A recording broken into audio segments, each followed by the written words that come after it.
ঈদ মোবারক, ঈদ মোবারক, ঈদ মোবারক। ঈদের দিন আজকে বিকেল ঠিক 5টার দিকে ঘুরতে বের হয়েছিলাম।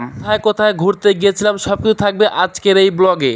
ব্লগটি মনোযোগ সহকারে দেখুন, আশা করি সবকিছু বুঝতে পারবেন। আশা করি আজকের এই ব্লগটি খুবই ভালো হতে যাচ্ছে। আসসালামু আলাইকুম, হ্যালো এভরিওয়ান, কি অবস্থা, সবাই কেমন আছেন? আশা করছি সবাই ভালো আছেন এবং আপনাদের দোয়াতে আলহামদুলিল্লাহ আমিও খুব বেশি ভালো আছি। তো যাই হোক, ঘোরাফেরা করার জন্য বাসা থেকে ঠিক বিকেল 5টায় বের হয়েছিলাম কাছিকাটা যাওয়ার উদ্দেশ্যে। এখান থেকে চলে যাবো আরো 25 কিলোমিটার দূরে ঘোরাঘুরি করার উদ্দেশ্যে।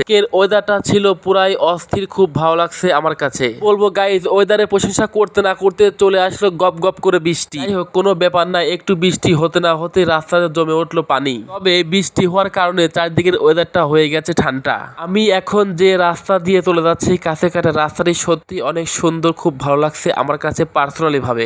গাইজ, আমি এখন চলে এসেছি 9 নাম্বার ব্রিজের একদম কাছেই। 9 নাম্বার ব্রিজে আসতে না আসতে মানুষজন ছিল সেই লেভেলের ভরপুর। ব্যাপার না, আজকে ঈদের দিন মানুষ ঘোরাফেরা করতে আসবে। আজকের দিনে ঘোরাফেরা করেছেন কে কে অবশ্যই কমেন্টস করে জানিয়ে দিবেন। এই কুরবানির ঈদ কার কাছে কেমন কাটছে আমি সঠিক বলতে পারলাম না, কিন্তু আমার কাছে আলহামদুলিল্লাহ কুরবানির ঈদটা খুব ভালো কাটছে। আমি এখন হাঁটাহাঁটি করছি 9 নাম্বার ব্রিজের উপর দিয়ে। একটু বৃষ্টি হয়ে যাওয়াতে চারিদিকে প্রাকৃতিক পরিবেশটা সত্যি অনেক অস্থির। আমার তো আজকে বাসা থেকে বের হওয়ার কোনো ইচ্ছাই ছিল না। ঢাকা থেকে একটি প্রিয় বড় ভাই আগত, সে আমাকে বারবার ফোন দিয়ে বলতেছে আজকে ঘোরাঘুরি করবো, তুমি চলে এসো। সেই চিন্তা ভাবনা করে আমি চলে গেলাম।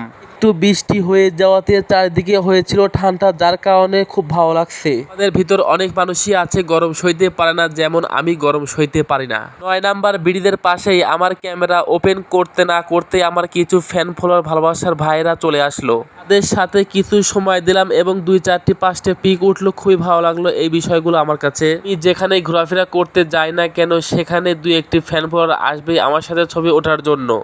ছবি উঠতে আসলো, এই বিষয়গুলি আমার কাছে মোটামুটি ভালোই লাগে।